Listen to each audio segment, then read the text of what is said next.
passport ni Arnie Tives ay kakanselahin na at yan po ang ating pag-uusapan sa ngayon. Pero bago po yan ay welcome back ulit sa Rapido TV at kumusta po mga kaibigan at naway nasa mabuti pong kalagayan ang lahat at palagi lang mag-iingat. Sana po tayo naroon sa ating mga kababayan dyan po sa Negros Oriental. Ayan, at ito na nga no, ang passport po ni Arnie Tives ay ipapakansela na at ito na nga ay panoorin po natin ang pahayag ni SUG Boyeng Rimulya para malaman po natin ang buong detalye. Ano bang conditions para makancel yung passport ni Tives? No, pwede natin pa-cancel na yan. I don't know what the pa-cancel. Cancel, diba?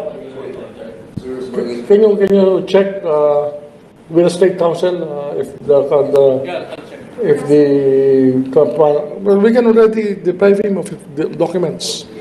Pwede nang tanggalin sa kanya yung kanyang passport, even the ordinary passport as a Filipino, since he is a fugitive from justice.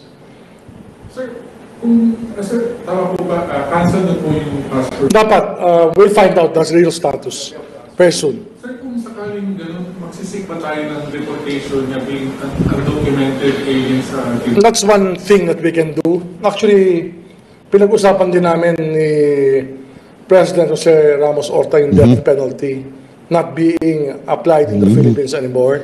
That's why he should not worry about the death penalty in any cases in the future where somebody may be held to account for any crime.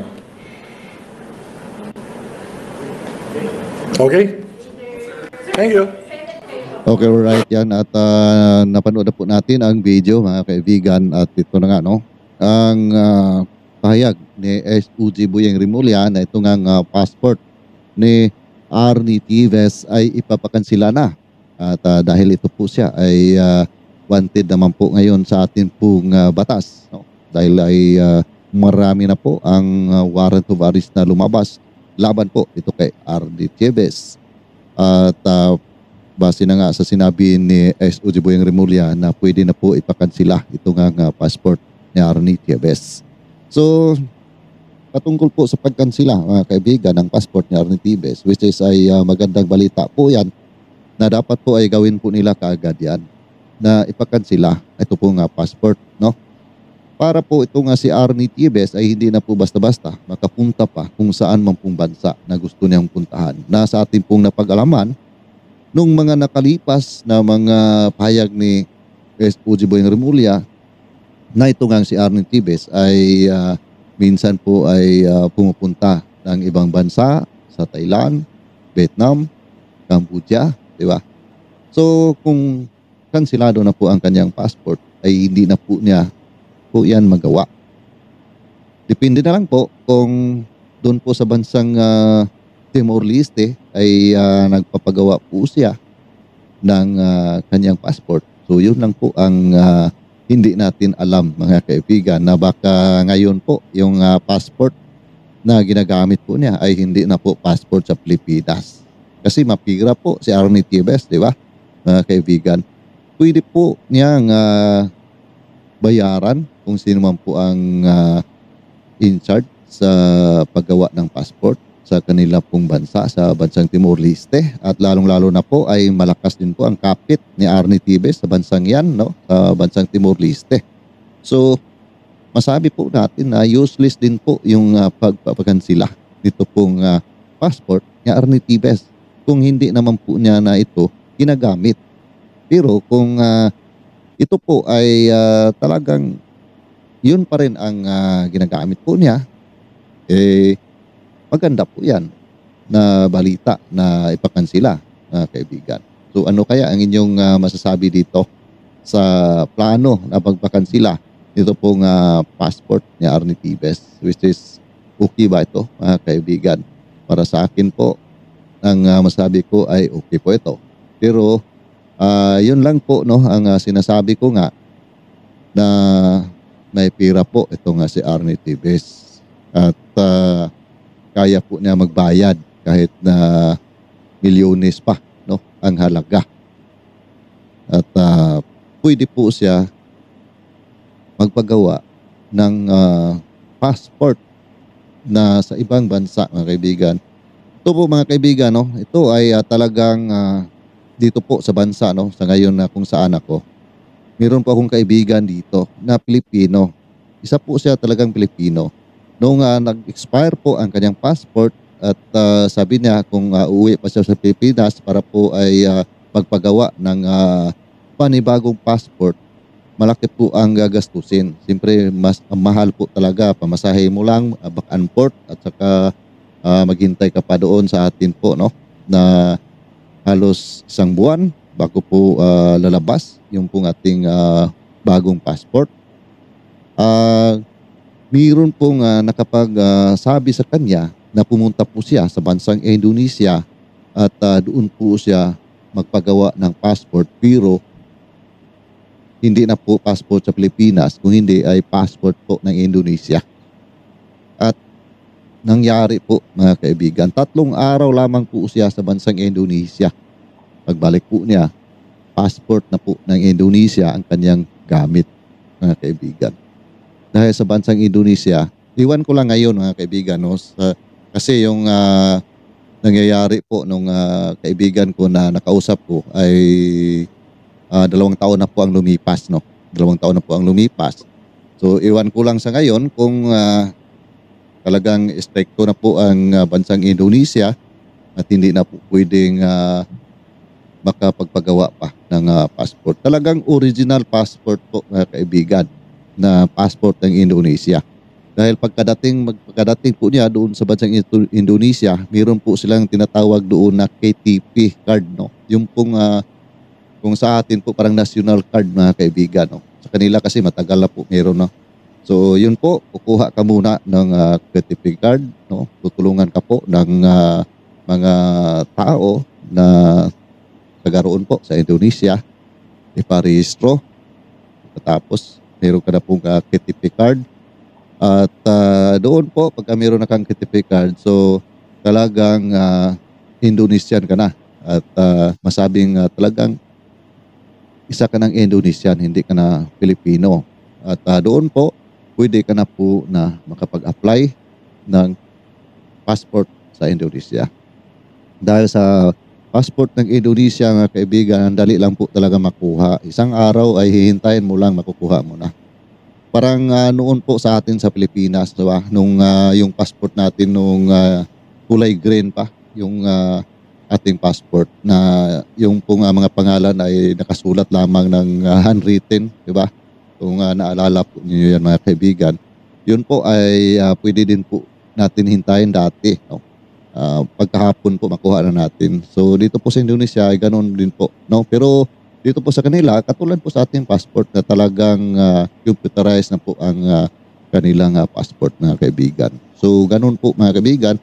At hindi ko rin alam dyan po sa bansang Timor-Leste, kasi ito pong bansang Timor-Leste ay dati po yan na napasok sa Indonesia. Isang ano po yan sila eh.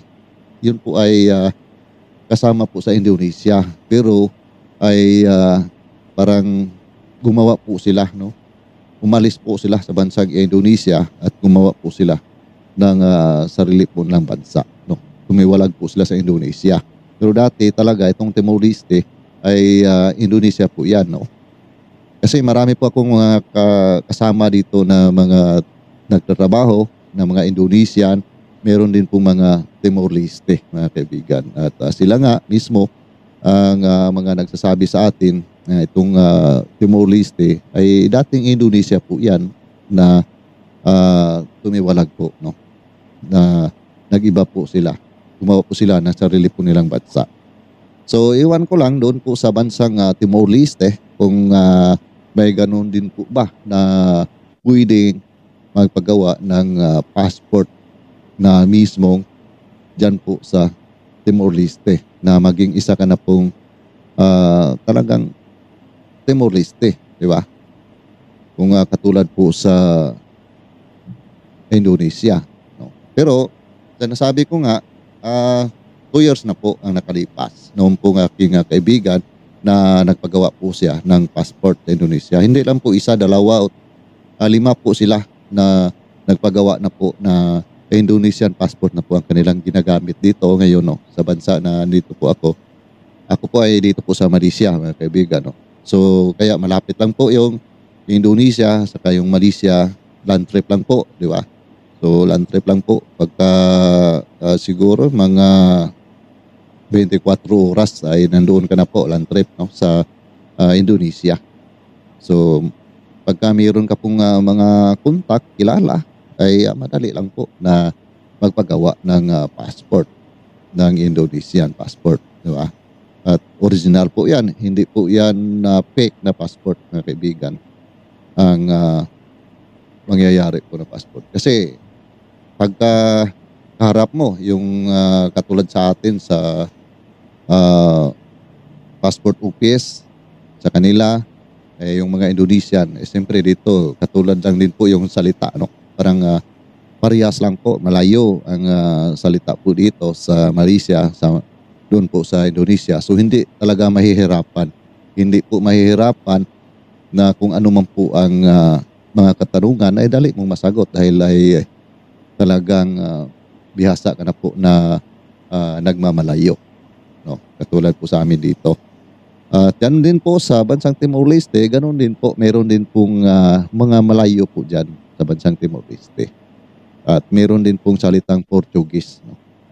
So, yun lang po ang akin pong maibigay na parang impormasyon din po.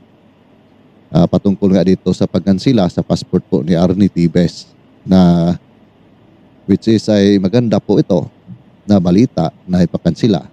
Pero baka ay huli na po, no, mga kaibigan. Baka ay huli na po na pagpakansila ito pong passport dahil meron na po siyang passport na hindi na po Pilipinas ang kanyang ginagamit. So yun lang po mga kaibigan. No? So sa mga may alam po dyan no, na mga nakatrabaho na sa Malaysia, Indonesia.